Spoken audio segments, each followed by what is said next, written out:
battlefield of Srirangapatna lay under a heavy, suffocating silence. Smoke drifted across the ruined walls, curling through broken archways like the final breath of a dying kingdom. Arrows, shattered shields, and fallen warriors filled the ground as the sun struggled to pierce through the gray sky. Among the chaos, a lone figure lay wounded near the breached fort gate, his sword still clutched tightly in his hand. His armor was dented, his turban stained with dust and blood, yet the fire in his eyes refused to die. This was Tipu Sultan, the man the British called the Tiger of Mysore. As the world around him faded, his mind drifted back, not to defeat, but to the roar of a life lived with unshakable courage.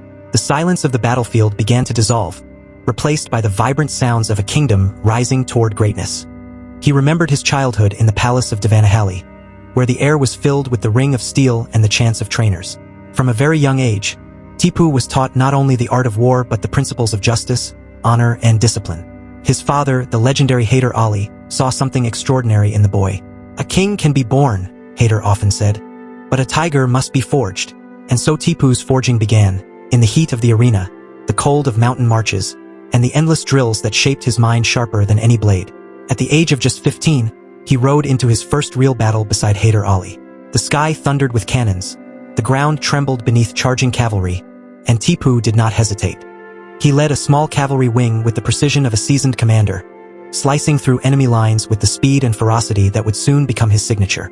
His bravery that day was spoken of for months. Some said he fought like a warrior twice his age. Others whispered that Mysore had found its true prince. Tipu's training expanded beyond warfare. He studied science, mathematics, statecraft, and military innovation. He observed European weaponry with keen eyes, refusing to let foreign nations gain technological advantage over Mysore. This curiosity would later give birth to weapons the world had never seen, iron-cased rockets that screamed through the sky with terrifying force. Years passed, and as Hyder Ali's health began to decline, responsibility fell onto Tipu's shoulders, but he carried it with pride. When the British East India Company advanced with the desire to swallow Mysore into its growing empire, Tipu rose like a storm. The young prince transformed into a commander whose strategies shocked even the most experienced generals. His lightning-fast cavalry raids, his use of rockets, and his deep understanding of terrain turned battles into legend. Tipu recalled the moment he was crowned sultan. The coronation hall glowed with golden lamps, and the air vibrated with the sound of drums. People cheered for their new protector, their new hope. He vowed that day to defend Mysore till his last breath, and he kept that vow. Under his rule, Mysore became one of the most powerful and prosperous kingdoms in India. Forts were strengthened, technology advanced, roads expanded, agriculture improved, and trade flourished. But prosperity brought enemies, especially those who feared a strong Mysore blocking their quest for total control. The British, shaken by their earlier defeats at Hyder and Tipu's hands, conspired with rival states like the Marathas and the Nizams. Alliances formed not out of loyalty, but out of fear. Tipu fought them all. His rockets darkened the sky during the Anglo-Mysore Wars, exploding above British lines with deafening blasts. His soldiers charged with unmatched discipline, their battle cries echoing across the plains. Tipu himself rode into battles with a tiger-emblazoned banner fluttering behind him. British commanders wrote in their diaries that they had never faced a ruler so fearless, so unpredictable, so unwilling to kneel. But it was not war that Tipu remembered most. It was the weight of leadership. The nights spent in dimly lit war rooms, studying maps while rain battered the palace roof. The moments of doubt he kept hidden from his soldiers. The letters he wrote to allies who betrayed him for promises of gold. The decisions that kept his people alive. The flashback shifted to a quieter memory. Tipu standing on the balcony of his palace, watching the sun rise over the lush fields of Mysore. Children ran through the streets, merchants opened their shops, and farmers walked toward their lands. This was why he fought. Not for glory, but for the heartbeat of his kingdom. But the alliances against him grew stronger. The British prepared for a final assault on Srirangapatna. Tipu knew the odds, yet his spirit remained unbroken. "Better to live one day as a tiger," he once declared, "than 1,000 years as a sheep." As the roar of cannons tore through the palace walls, Tipu rushed into battle once more. He fought tirelessly, pushing back wave after wave, until the enemy breached the fort. And now the battlefield returned to silence. His flashback ended. His wounded body remained on the ground. Yet even in his final moments, the fire of resistance blazed within him. The sky over Srirangapatna darkened as British cannon fire intensified, shaking the ancient walls that had guarded Mysore for generations. The smoke rising from the fort mixed with the thunder of explosions, creating a scene that felt less like a battle and more like the final judgment of an entire kingdom. Yet deep within the storm stood a man who refused to bend. Tipu Sultan, wounded but unshaken, lifted himself from the ground, leaning on his sword as if it were an extension of his unbroken will. Around him, Mysore's warriors continued their desperate struggle. The clang of steel, the cries of the injured, and the roar of rockets still filled the air, echoes of a kingdom refusing to surrender. Tipu pulled himself upright, his eyes burning with the same resolve that had terrified his enemies for decades.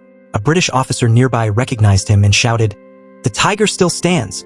Even in this moment of overwhelming odds, the presence of Tipu Sultan sent a ripple of fear through the enemy lines. But the battle was slipping away. The combined forces of the British and their allies pressed forward with brutal determination. The traitors who had promised them entry had fulfilled their roles, weakening the fortress from within. Yet betrayal only fueled Tipu's fury. He raised his sword one last time and stepped forward into the storm of war. The memories of his journey flickered again, each one pushing him forward. He remembered his father's words echoing through the halls of Devanahalli. A leader is not known by how he rules in peace, but by how he stands in the darkest hour. That hour had come, and Tipu welcomed it with the heart of a warrior. The scene shifted to the palace interior just hours earlier. Tipu had stood before his commanders, clad in royal armor, the tiger emblem gleaming on his chest. Maps lay scattered across the table, marked with red crossings that showed the enemy's tightening noose. Yet Tipu's voice was firm as he spoke. "As long as we breathe, Mysore breathes. If my blood is the price of freedom, then let it be paid today." His soldiers bowed, some with tears in their eyes, knowing this battle would define their history forever. Back on the battlefield, Tipu charged forward despite his wounds. He moved like a storm through the enemy ranks, his sword striking with the precision of a man who had spent his entire life preparing for this moment. The British troops tried to surround him, but he broke through their lines, refusing to let fate dictate his final steps. His armor glistened under the smoke-filled light, making him appear almost unreal, a figure larger than legend. As he fought, Tipu's mind drifted to the people of Mysore, the farmers, the traders, the mothers and children who had flourished under his rule. He thought of the innovations he had brought, the rockets that had shaken the British, the strong economy he had built, the palaces he had strengthened. This kingdom was not just land, it was his soul. But destiny was closing in. A bullet struck his shoulder, forcing him to his knees. Still, he refused to fall. He gripped his sword tighter, using it to lift himself once more. An officer shouted for him to surrender, promising him wealth and safety if he bent the knee. Tipu glared back and replied with the fire of 1,000 battles. "A tiger dies fighting. It does not kneel." That single sentence froze time. The British commander hesitated, realizing he was not facing a defeated man. He was standing before a legend carving his final line into history. Tipu fought on, but blood loss weakened his strength. His body gave way near the breached fort gate, where countless Mysore soldiers had fallen defending their homeland. He collapsed, still clutching his sword. Several British soldiers moved closer, unaware of who he was in the chaos. One reached for his belt, hoping to steal a valuable jewel. Instantly, Tipu sprang forward and cut him down, a final burst of defiance that shocked the onlookers. But the effort drained the last of his strength. Moments later, another soldier fired, and the tiger of Mysore finally fell. Silence washed over the battlefield. When the British discovered the body, their victory celebrations dimmed. Even they could not deny the respect owed to a man who had fought with the heart of a lion. Officers stood quietly, acknowledging the end of an era that had challenged their empire like no other. Tipu's body was carried back into Srirangapatna. The people of Mysore gathered in grief, their tears falling like rain upon the streets. Women wailed, children clung to their fathers, and old men bowed their heads. A kingdom that had known pride, strength, and prosperity under Tipu now felt hollow, as if its heartbeat had been silenced. But legends do not die easily. Across India and beyond, whispers spread of the Sultan who never bowed, who faced empires without fear, who believed in progress, knowledge, and the dignity of his people. Historians wrote about his rockets that had inspired future innovations. Scholars spoke of his reforms, his courage, his diplomacy, and his fierce loyalty to Mysore.